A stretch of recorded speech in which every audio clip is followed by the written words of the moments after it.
नमस्कार। बीएड द्वितीय वर्ष विषय हमारा शैक्षिक प्रबंधन तथा समावेशी विद्यालय का सृजन। हम लोग बात कर रहे थे हमारी इकाई 4 समावेशी शिक्षा, जिसके अंतर्गत हम लोग शिक्षा के अधिकार के संदर्भ में बात कर रहे थे और हम 4 अध्यायों के बारे में चर्चा कर चुके हैं।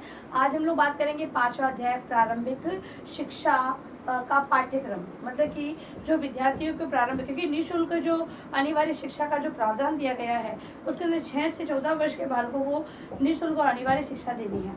अब इसके अंदर प्रारंभिक शिक्षा का जो पाठ्यक्रम है वो भी सरकार द्वारा निश्चित किया गया है। वो किस प्रकार का होना चाहिए, उसमें संबंधित जांच कौन करेगा कि पाठ्यक्रम सही है या गलत है, उसका निर्णय कौन लेगा, वो सारी चीज़ें इस अध्याय के अंतर्गत बताई गई है। हम कुछ बातों को यहाँ पर चर्चा करेंगे कि कौन कौन सी बातें इस अध्याय में पाठ्यक्रम से संबंधित बताई गई है।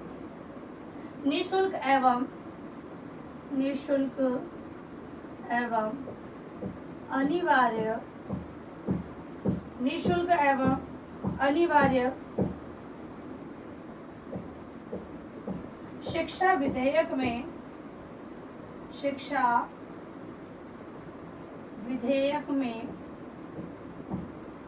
निःशुल्क एवं अनिवार्य शिक्षा विधेयक में प्रारंभिक शिक्षा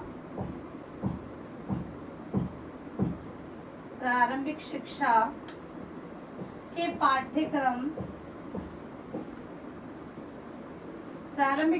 पाठ्यक्रम का निर्धारण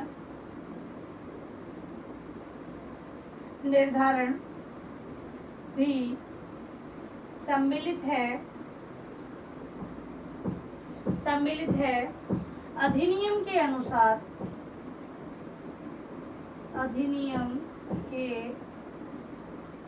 अनुसार सरकार द्वारा नियुक्त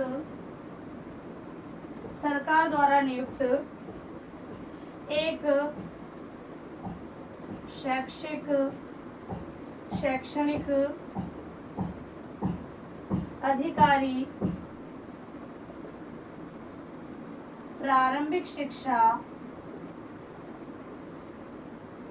शैक्षणिक अधिकारी प्रारंभिक शिक्षा के पाठ्यक्रम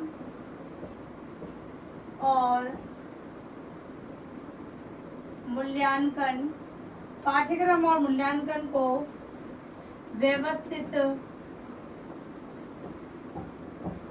करेगा।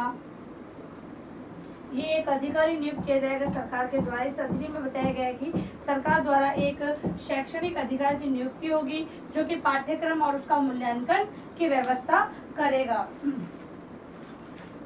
इसके बाद यह अधिकारी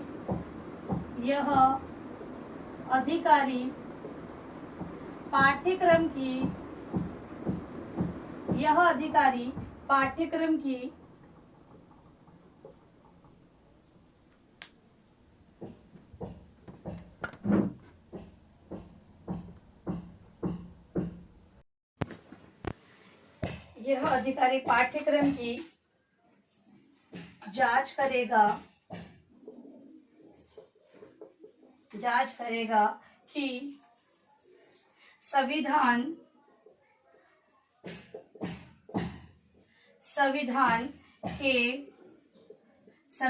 में निहित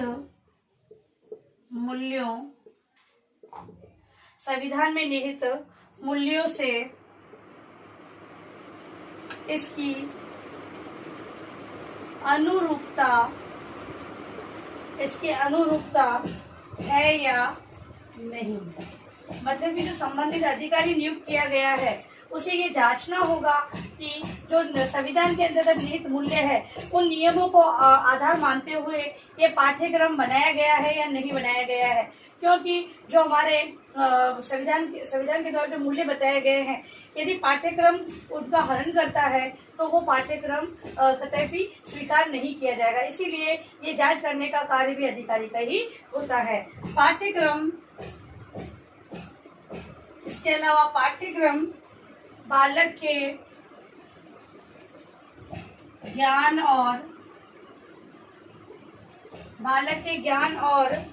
प्रतिभा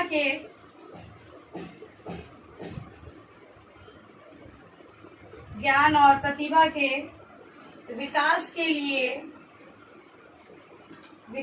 लिए उपयुक्त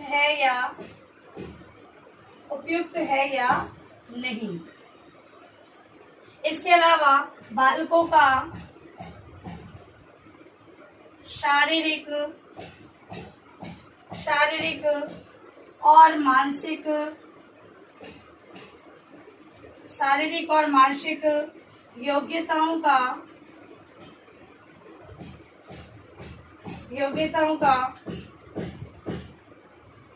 पूर्णतम सीमा तक विकास हो।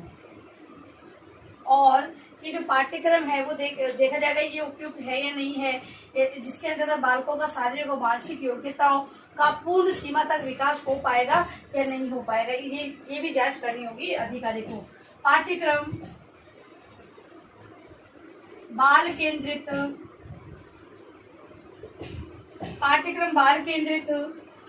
विभिन्न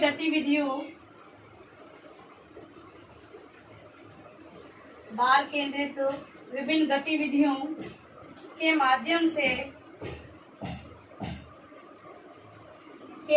से बालकों में सीख उत्पन्न करे। मतलब कि पाठ्यक्रम ऐसा हो जो विभिन्न गतिविधियों का उसमें समावेश हो और वो गतिविधियां है बालकों को कुछ सिखाने लायक हो। ऐसा नहीं कि गतिविधियां केवल बालकों के मनोरंजन के लिए हो वो गतिविधि, क्योंकि आजकल जो पाठ्यक्रम निर्धारित किया गया है वो बाल केंद्रित पाठ्यक्रम है। वो शिक्षा के साथ साथ विभिन्न प्रकार की गतिविधियों को लिए हुए है। विद्यार्थियों को शिक्षा है वो भी खेल खेल में शिक्षा दी जा रही है, तो बालकों के लिए लाभ होगा, तभी वो शिक्षा आगे के लिए उपयुक्त मानी जाएगी। इसके अलावा विधेयक में प्रावधान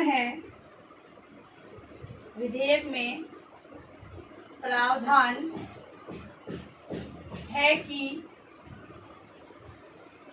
जहां तक संभव हो सके बालकों को मातृभाषा में शिक्षा प्रदान की जाए। और एक बात का ये ध्यान रखना है कि बालकों को जो शिक्षा दी जानी है, जो प्रारंभिक शिक्षा है वो मातृभाषा में ही देनी है। इसके अलावा कुछ बातें और इस विधेयक में बताई गई है जो इस प्रकार है। चिंता भय डर या भययुक्त वातावरण न बनाया जाए। बालक की झिझक दूर की जाए। पाठ्यक्रम के अंतर्गत चिंता भय डर युक्त वातावरण हो, ऐसा पाठ्यक्रम का निर्माण नहीं होना चाहिए। और पाठ्यक्रम ऐसा होना चाहिए जो बालक की झिझक को दूर करे। मतलब कि उसके अंतर्गत जब इस प्रकार की गतिविधियां होगी तो बालक स्वतः ही आगे बढ़कर आएगा और इन क्रियाओं में भाग लेने का वो प्रयास करेगा। तो इस प्रकार से हम ये कह सकते हैं कि बालक की झिझक तो स्वतः ही दूर हो जाएगी। इसके अलावा विषय वस्तु का अधिक महत्व हो। विषय वस्तु इस प्रकार की हो जो कि बालकों के लिए बहुत ही महत्व रखती हो, इस प्रकार की विषय वस्तु होनी चाहिए। इसके अलावा बालक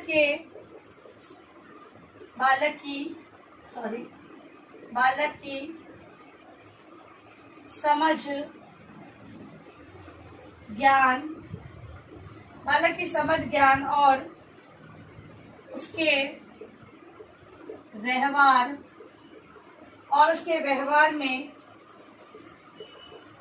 होने वाली योग्यता का व्यापक एवं निरंतर मूल्यांकन। और अंत में इस अध्याय में ये बताया गया है कि बालक की समझ, ज्ञान, उसका व्यवहार या उसकी योग्यता जो मतलब हो रही है, उसके अंदर मतलब विकसित हो रही है, उसका व्यापक या निरंतर मूल्यांकन किया जाना चाहिए। तो सभी को पता है कि अब हम जो शिक्षा की मूल्यांकन की जो प्रक्रिया को अपना रहे हैं वो है सतत एवं व्यापक मूल्यांकन। समय समय पर निरंतर मूल्यांकन करते जाना। अध्यापक भी कक्षा के अंतर्गत, कक्षा से बाहर परीक्षाओं के माध्यम से विद्यार्थी का मूल्यांकन करता रहता है। तो इस प्रकार से प्रारंभिक शिक्षा का जो पाठ्यक्रम है वो इस प्रकार निर्धारित किया गया है और संबंधित अधिकारी को जांच हेतु नियुक्त किया गया है। अब लिखे गृह कार्य प्रश्न। हमारा आज का जो दोहरान कार्य का टॉपिक था अध्याय 5 प्रारंभिक शिक्षा का पाठ्यक्रम, इसी को अपने होमवर्क के रूप में आप लिखेंगे। अध्याय 5 प्रारंभिक शिक्षा का पाठ्यक्रम के बारे में लिखें। या ऐसे ही कह सकते हैं कि जो प्रारंभिक शिक्षा का पाठ्यक्रम है अध्याय 5 में उसे किस प्रकार बताया गया है उसे समझाइए।